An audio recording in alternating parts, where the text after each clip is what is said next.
চাইবে সেই তো যৌতুক চাইবে। যৌতুক বাদে আমাকে কেউ বিয়ে করবে না মা, কারণ আমরা গরিব। মা, আমি লাম নামের একটি ছেলেকে অনেক ভালোবাসি। আমি বিয়ে করলে তাকেই করব। আর ওরা ওরা অনেক বড় লোক, জানো। লাম? সেটা আবার কে? মা, তুই আবার কোনো বিপদে পড়তে চাচ্ছিস না তো? শোন মা, ধনী ছেলেরা তো একদম ভালো হয় না। ওরা প্রেম করবে ঠিকই, কিন্তু পরে বিয়ে করবে না। দুদিন পরে অন্য মেয়েকে বিয়ে করে ফেলবে।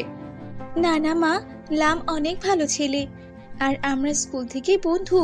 লাম বলেছে ওর একটা চাকরি হলে ও আমাকে বিয়ে করবে।